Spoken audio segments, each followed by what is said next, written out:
Ular kambang kuwi ular sing kemambang kuwi jenenge lintah. Nek simbah-simbah jaman kuno mbiyen kuwi carane laku ning urip kuwi sak titahe. Nanging yen jaman saiki dicake urip sak titahe bakal ketinggalan jaman ya nduk sayu. Kudu sing mempere nyambut gawe, kudu sing sregep carane sesraungan karo tangga teparo supaya ora ketinggalan dening tangga teparo liyane. Panjenengan kawula duwe, Raja Brana duwe nggih to, sedulur duwe, sing ra duwe mung isin. Nggih to? Isin ki ana nggon-nggonane. Kene iki sing ana mung ngaku karo kowe lanang karo wadon. Lajeng kewajibane wong wadon sing wis dewasa ngadepi wong lanang ki apa?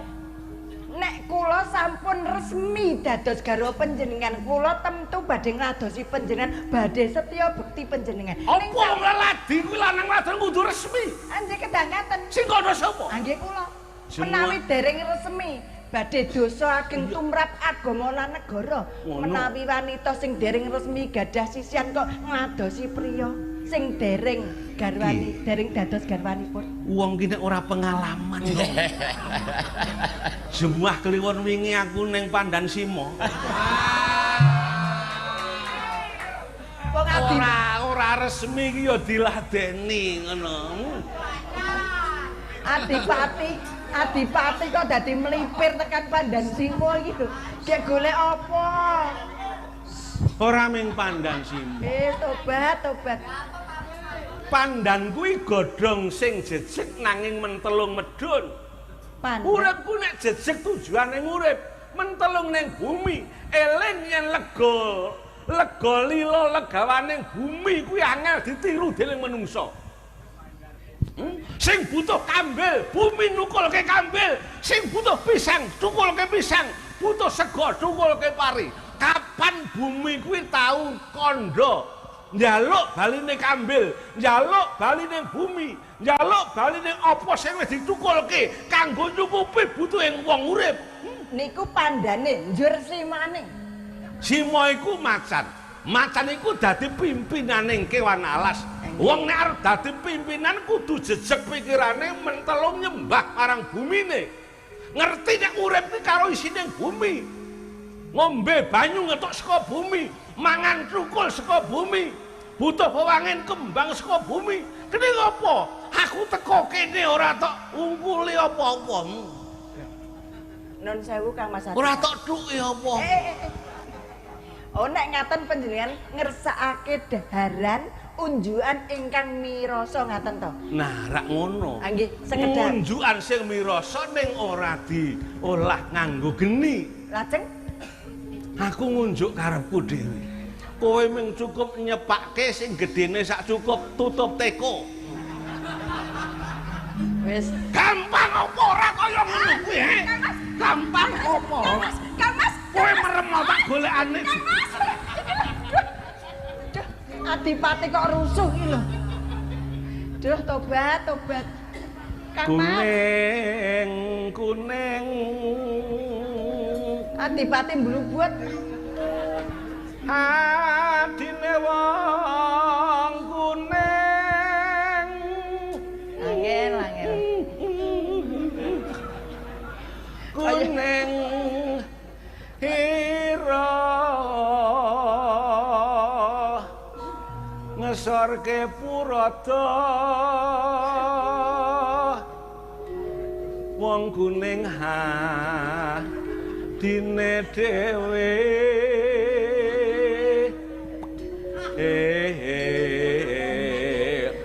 mang tindak mlebu begitu mang joli ledeng dawang ayu anjir ta Bu sareya neng pangkon mami dhuwurmu manukku dawa dawa manuk dawa dawa luweh ora luweh panjenengan menika klentu lho. Kok njer manuk Kudawa dawa luweh. Sing leres niku manuk Gudawa. Kok njur tawa manuk Kudawa. Ha syukur. Kowe milih sing dawa sing cendhak. Manuk apa? Gudawa. Manuk Gudawa iku pralambang pasemon. Wong wedok iku aja gampang kena panggodaning manuk. Nggih ngoten niku manuk Gudawa. Awakmu panjenengan ngendika manuk Gudawa. Abang netranipun aja nyuceluk mata ngalor ngidul pancucuen sarap sawane wong kuning karben gelis nendro iki lelakon apa wong adipati ing Pasuruan Rangga Keniten sing gagah pideksa ning palagan pengpengan agak ngene-ngene kowe ra ndung ngrasake wong nek kowe ngrasake ngene-ngene jan bentuke kaya manten anyar lumbat kambil Kang Mas wer cerok wer cerok wer mbok jampun kesangeten to Kang Mas waras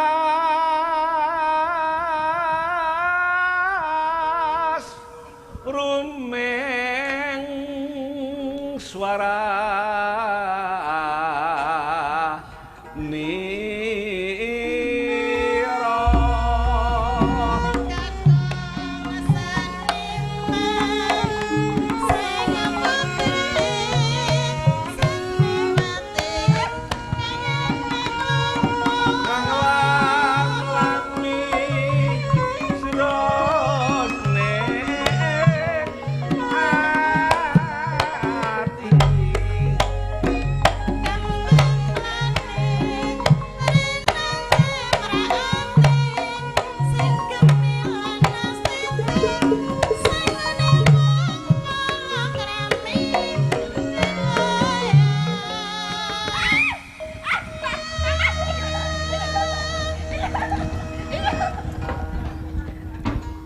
panjenengan mrene Adipati kaya bakal dara iki.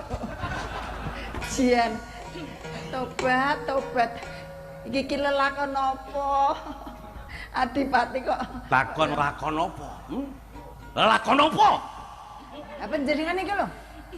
Kok njur mbungai iki lho. Ya takono Supri kono. Iki lakon apa lakone putune apa lakone anake, Apa malah lakone dhewe? Kang Mas. Piye? Mbok panjenengan menika kula aturi mesakaken dhateng kula to.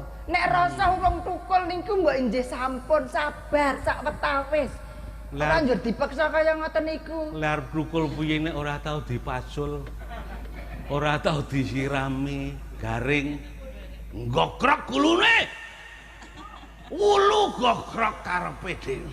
Upama tukul niku kajenge tukul piyambak alon-alon mboko sithik sing jenenge wanita iku ringkih alus ora kok njur dikaya ngoten niku. Tukuling uripe wit-witan iku merga saka lelabuhane oyot. Oyot bisa nggedhekake wit, bisa ngetokake godhong, bisa ngetokake kembang lan woh. Iku lelabuhane wong tuwa sing ora ketok mata kaya lelabuhane oyot. Yen oyot ora tumandang, wite ora urip, ora metu godhonge, ora metu kembange, ora metu wohe. Carane disiram ki mboko sithik, ora njur digrujuke. Lah arep ngrujuk piye iki paling banter ming ping 3. Nek do ngrasake lho. Trut.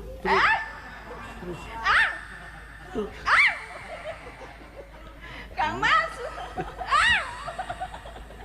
Ibu menika wedi merga panjenengan le tolang-tolangan nggih.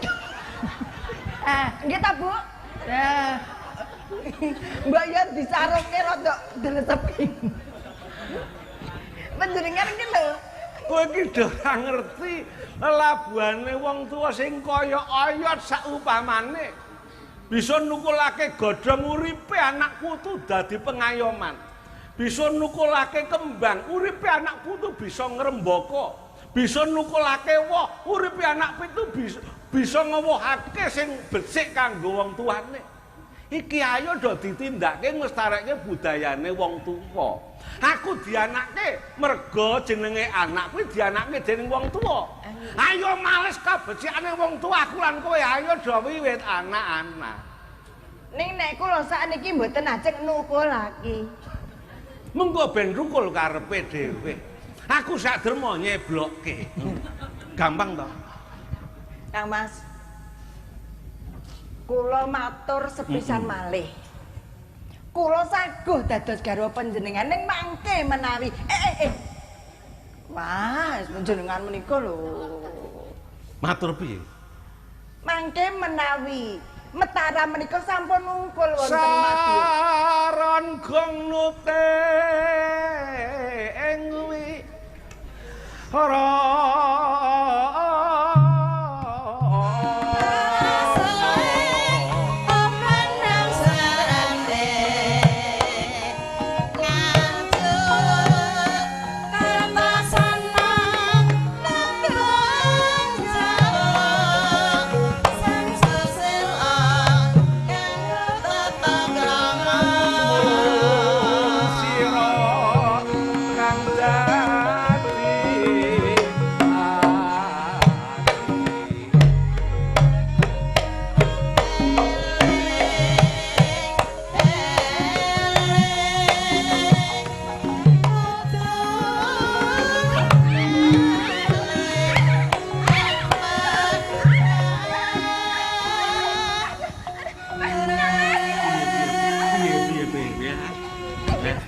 penak. Apa jenengan menika? Wis to buan. Piye rasane piye? Rasane piye? Jan ngusruk kowe. Kaya diajepi jeglik. Polahku kaya ngene iki kanggo ngelingke wong wadon-wadon sing sepuh-sepuh. Wong Adipati apa olahe kaya jatilan nggih, Bu? Panjenengan menika kudune lingsem lho. Kedahipun panjenengan menika lekas panjenengan menika ingkang saged kangge tuladha. Ora kaya ngoten niku. Pokoke sesuk dadi manten. Dadi manten dipajang ning kursi banyak angrem putih-putih disekseni dening tamu. Kuwi rikala dadi manten. Ning besok sak rampunge dadi manten iki disekseni tangga teparo. Lelakone ala apa becik, rezekine wis lancar apa durung, wong tuwa do ming merem dipet. Nek anak sing ndadekke manten rezekine durung lancar, piye uteke sing tuwa? Nulungi anake. Tilik besan kuwi tata lahir. Ning tata batin iki tilik lelakone anak. Sawise dadi manten iki piye pernah apa durung? Sok padu apa ora? Ngono kuwi. Sesuk wong tuamu tilik ning Pesuruan. Lho, Wong tuaku tilik ning Madiun. sing ajeng dadi manten ki sinten? Aku karo kowe. Walah. Aja mung bunga ngewuhke anake, ngewuhke putune, nanggap tontonan. Nanggap ora. Niku rak Sesuk gegadah. anake kedengap-dengap wong tua jarene anak wis mentas. Kuwi dudu urusane wong tua, urusane dhewe-dhewe. Dhewe-dhewe jengkolmu mlocot kuwi. Kok panjenengan dadi ngendika muring-muring kalih kula niku? Wong kula niku dereng dados garwa panjenengan lho. Kok dadi panjenengan yo ngendika kaya wis dadi garwane kae. Wong wedok kuwi kudu titen.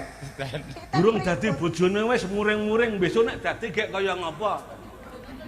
Ngono. Nah, nggih ta Bu. Ngandel Dadi ora. bojone malah tendangi mendina. Nggih kaya panjenengan menika urung dadi garwane, urung dadi sisiane panjenengan kaya ngoten. Rosane nggih Bu nggih. Nah, lesung jumengglung suwi balimbalan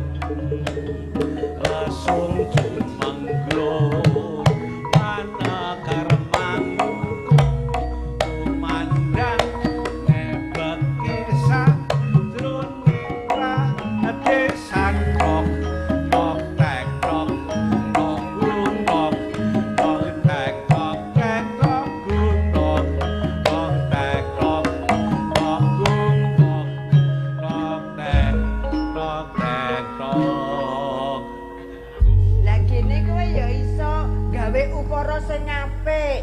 Budaya ki kudu dilestarekke. Lestarekke? Ayo. Uyon-uyon lestarekke. Dilestarekke. Sing jenenge budaya diuri-uri. Nek arep ngajak lestarining budaya, wiwit sekolah dasar kuwi wis ditepungke karo carane nabuh gamelan. Pamulangan wiwit pamulangan dasar weneh ana gamelan. Kecamatan dine gamelan ora ana sing nabuh. Ayo do mikir nek arep nglestarekke budaya, wiwit pasinaon sekolah dasar kuwi ditepungke karo tembang, tepungke karo cara nabuh gamelan. Ora mung ngajak-ajak ayo lestarikan budaya. Lestari budayaku. Nah, iki lho. Ayo do mikir bareng-bareng piye carane nglestarekke budaya. Ngajak nglestarekke budaya ki ya karo ditindakake. Salam budaya, lestari budayaku. Ning ora tau do latihan. Ngarep lestari piye? Isane nglestarekke kuwi ngaku karo kowe kudu dadi manten ayo gek ndang meteng. Wis tak aturke to Kang Mas, nek kula menika dereng nggadhahi rasa tresna sekedhik mawon sing kasuk panjenengan. Mongko pawitane wong bebraya. Sithik wae ora ndirasa tresna karo aku. Aku tresna banget karo kowe. Ha kula blas.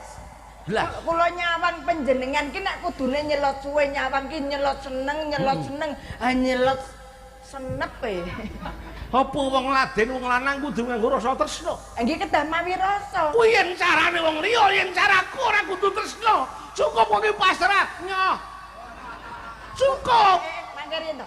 Kula menika putra Kanjeng Rama Rangga Jumena ing Madiun. Kok njur kon nyoh monggo. Kula menika wanita sing duwe kiblat ajining diri, padake wanita sak ndek loro, padake wanita mbiyen-mbiyen. Kaya wis tau nglakoni wanita mbiyen. Panjenengan menika padha wae ngina kula lho. Cerita mantep iki nek tau nglakoni. Nyatane kula menika ndek kiblat ajining diri. Aku kurang ngajeni piye?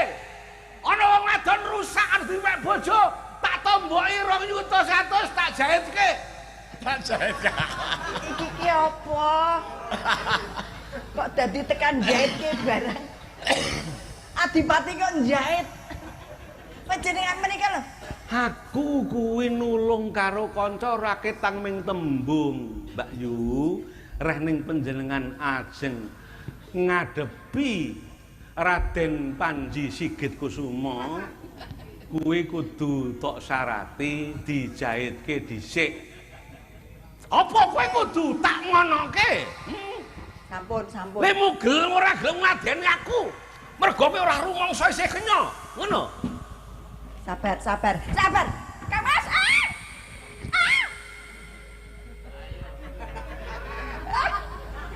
Ler putri Ndwara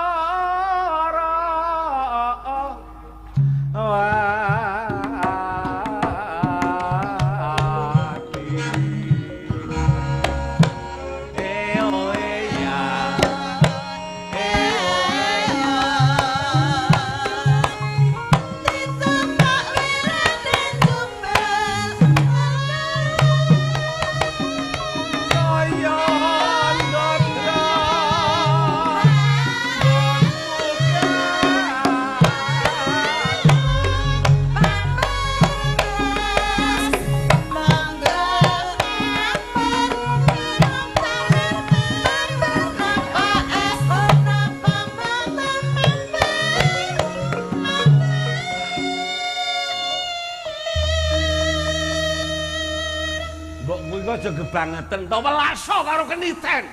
Kersa panjenengan kula njurken mendelke mawon, sak kersa panjenengan kula kan meneng wae ngoten to. Sawijining kakung kang mempeng maju perang iku yen diladeni nganggo esem lahir batin. Ayo to turutono pisan wae aku trima engko tanduk. Kok njur kon meneng wae nuruti panjenengan, niat panjenengan njur kesenengan. Njur mbungai. Aku ki njendikani dawuhe ramamu. Nek ingkang badhe nglampahi bebrayan menika kula. Iya. Dede Kanjeng Rama. Kula sing wenang milih, kula wenang nampik, wenang milih sinten priya ingkang badhe dados sisian kula ing benjang. Amargi bebrayan menika mboten namung kangge setahun 2 tahun. Bebrayan menika kangge saklaminipun gesang. Nampik karepmu. Ora milih ya karepmu. Aku ngerti nek bobojoan kanggo saklawase urip. Ning kula wenang nampi, wenang nampik. Sinten priya ingkang badhe ngayomi gesang kula ing benjang. Kowe nek muni nampik iki cetha banget mergo sing duwe ya kowe. Aku ora duwe, aku ora nyilih sedelo. Apa jenengan menika ya kulinane blenderke kok. Ora diblenderke ya ora komanan. Piye? Mboten. Trima karo ngomah. Kang Mas. Wis ora kena diupakara. Kula aturi sabar, kula aturi sareh rumiyin to Kang Demok Mas. tengen menggok ngiwa, demok kiwa menggok nengen. Kang Mas. Sampun dipun lajengaken rumiyin menawi panjenengan adreng badhe mundhut garwa dhateng kula. Sampun kula aturaken wiwit sekawit wau to. Mangke menawi metara menika sampun manungkul wonten ing Madiun, kula sagah. Perkara nungkulke metara miku ora tak anggap angel. Kuwi gampang kanggone keniten. Nanging sing perlu angel ki wong arep bobojoan kaya ngene iki. Nek ora ditata sing tenanan, apa milih dina sing apik, diragati sing akeh. Tamune won, tamune yutan. Nanging yen kleru ing petung, bengkone bisa ora becik. Ayo, ayo aku dadi manten karo kowe. Dadi manten ki sranane kudu tresna karo tresna ben uripe Aku tresna. Nemoni ayem tentrem. Nek panjenengan tresna paribasan tresnane turah. Nek aku siti wae ora tresna, ora bakal tentrem. Turah tresnaku. Nggih monggo, turah ya monggo, ora ya monggo, sing baku kula mboten. Kelapa muda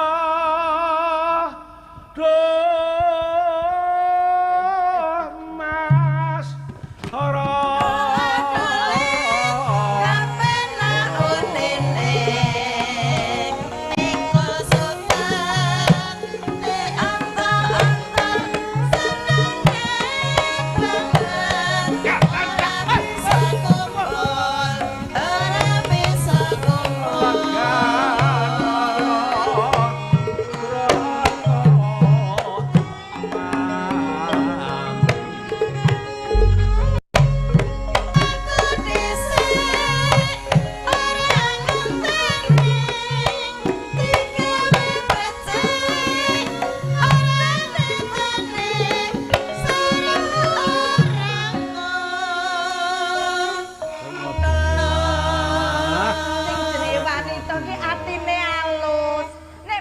carane kados ngaten menika lha kula saya suwe saya gila. Medani wong nggih, Bu. Wong wadon alus kuwi karo wong lanang kuwi nek arep entuk-entukan. Lah kaya sampean mesti cak-cakane sarwa apik, sarwa ndemenake, sarwa gawe senenge wong lanang. Kuwi cak-cakane wong wedok kabeh ngono kuwi. Mboten. Nang yen keturutan karepe gembel dhewe sel.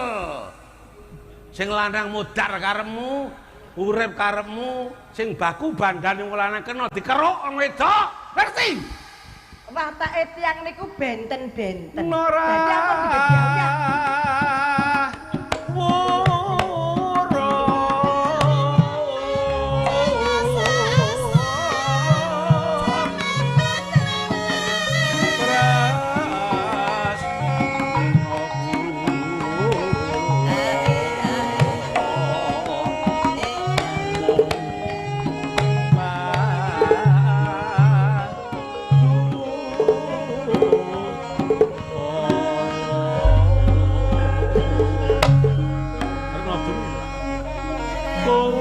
Jaluk kanthi banget aja gawe nesune rongga keniten.